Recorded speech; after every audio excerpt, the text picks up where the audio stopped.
The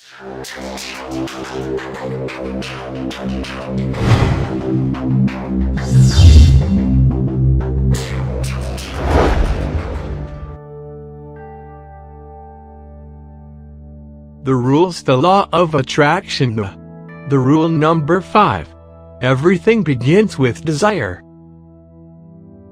How to practice the law of attraction. This 5th video is really the starting point in the study of the principles of law of attraction. How to practice this law is of course a fundamental principle to understand and to know the good practices and to correct the bad ones. It is indispensable. We have seen in previous video, links at the end of the article, that the realization of what we are is the response to this feeling that we are more than a human being who works, eats, drinks, makes children and die. We are beings of light embodied in a body of flesh, and we have the gift of creating our own reality. Now, I invite you through the following 8 video to identify and understand the 13 principles that govern the law of attraction. More than understanding them, you must make them the pillars of your mental scheme. This is a substantial job that takes several months or several years. Are you ready? If you are willing to pay the price, you will receive the supreme reward of being the master of your life, the creator of your reality, and above all you will discover unity, your true self. How to practice the law of attraction? It all begins with a desire. Desire is what drives man to action. The most powerful of all is sexual desire. Ask yourself a moment and think about it. It is your desire that guides your life, which determines its terms and outcomes. If you want, you can. That's desire in action. The source of desire, and the truth about your intention. The source of desire comes from your mind, from your unconscious. It is formed according to your dominant thoughts, which can be negative or positive. That is why it is important to listen to what is happening in you, in your mind. This allows you to detect if your desire is mental or deeper order of intention. The intention comes from the deepest of yourself, is imprinted from the soul. It is emitted by your true divine nature, and it reflects your mission on earth, your path of life.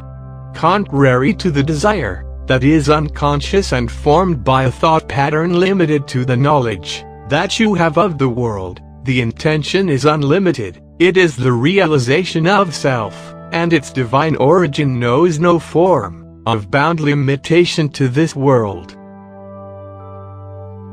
Example: the desire. You want to change your life, be happy. This desire is probably the most widespread. Your thought pattern and your knowledge of the world tell you that if you had more money, it would contribute to your happiness. Change your look, have the house you dream, the husband or the woman who understands you, be recognized. We can quote them again and again. This desire is actually emitted by your frustration at not being happy because you are not what you would really like to be. Result of all this: you may have a beautiful house, you may be all you want materially, but will you be happy? No, and your frustration increases all the more. Example: intent. Let's take the example of being happy. How happy are we? When are we happy? You have thought about this? The intention to be happy is to experience joy. Money has nothing to have in there, the beautiful house, the beautiful car either. Intending to be happy will push the individual to be more tuned to his true nature, to create joyful moments in sharing with others, to settle on the positive side of the events instead of feeling the frustrations.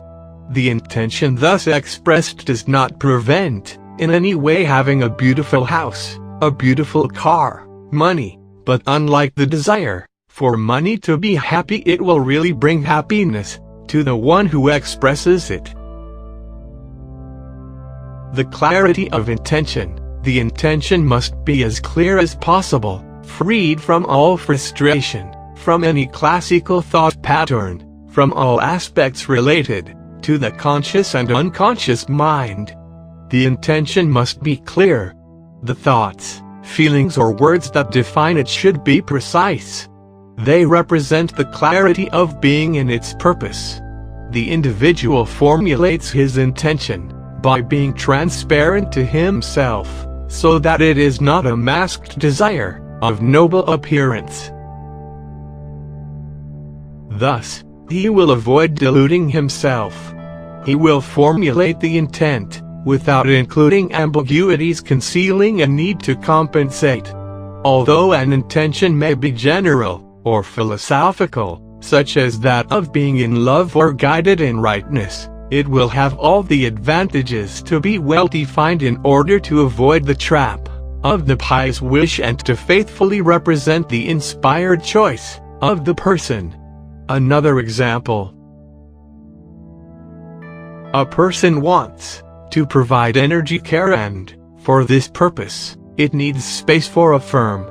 She then plans to expand her home for this purpose, which requires an investment. Here we are again, is it not? Since this world is built on this basis, the reflex of that person is to place an intention in order to get money. There is still deviation there. Her real intention is to offer care in a correct environment for her. This may mean that her practice is located elsewhere than at home. According to her beliefs, her standards, sometimes her fears and desires, she sees the thing in a certain way. But this can take many forms. His intention is limited to one thing, obtaining money, not to the deep expression of deploying in care. There is an intervention connected with the creation of synchronicities. In other words, the person chooses for himself how things should happen. She could still get some money, but if renovation permits were not allowed, breaking free from limited thought patterns. To limit ourselves to a pattern of thought based on our knowledge and beliefs is to limit oneself in self-realization. We are limited only by those we set ourselves.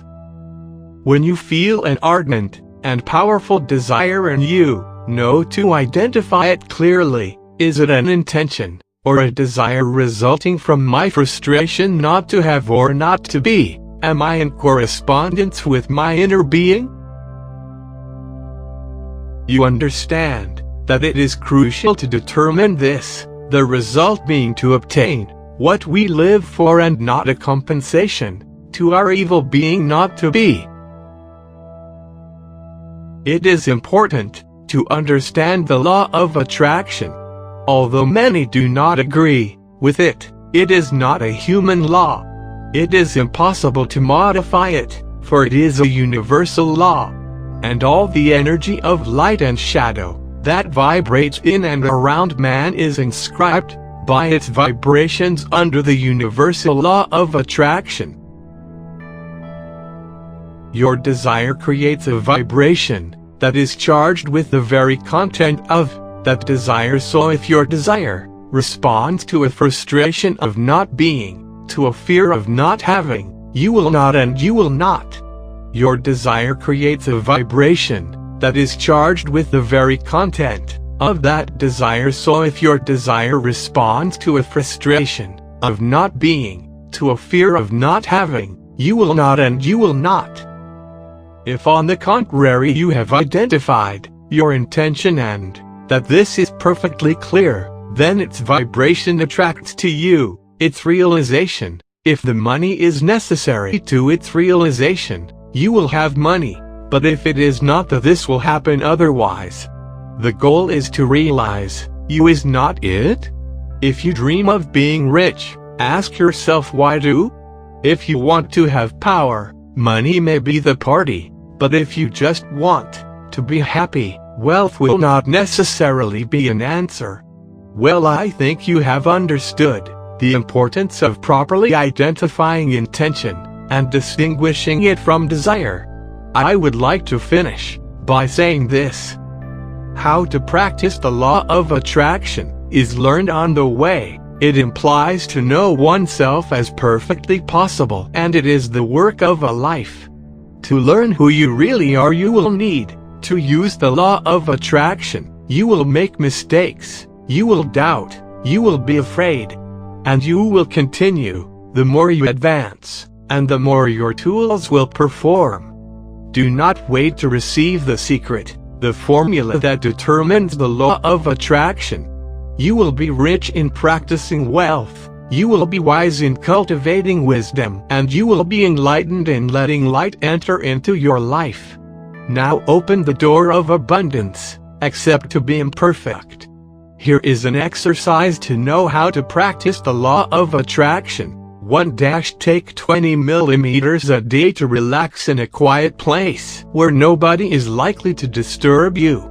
Take a deep breath through the nose. Fill your lungs to the maximum. Block your breathing by counting 3, then exhale through the mouth and release all the air from your lungs, ending small breaths to really empty everything.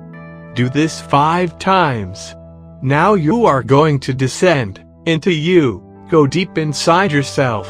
When you have reached a state of silence, of perfect calm, ask aloud, what matters most to me in my life? Rest. Recreate the void and repeat this question. Do this 5 times. Return to you by thanking all the forces of the universe to mobilize for you. Feel grateful. 2. In the day, dream that you discover what is most important to you in life. Even if for now you do not know what it is, imagine yourself in possession of this answer, how you would feel if you knew. Experience this feeling for a moment and say thank you to the universe. Be grateful to have received. 3. You must, in the first 2 points, behave as if you already had the answer. You have faith in the universe, and you know that this answer is already in you. When the time comes, it will manifest itself as an obvious. 4. Outside of these moments, you do not expect any response because it is already in you. You live your days as usual, and you do not let your mind think about what the answer is. You must absolutely master your mind to do not try to find out what the answer is. 5. Do this exercise every day for a week. The 7th day, you must let go total. Thank you for watching. I will wait for your positive comments. If you have any questions, please don't hesitate to contact me. Don't forget to subscribe my channel.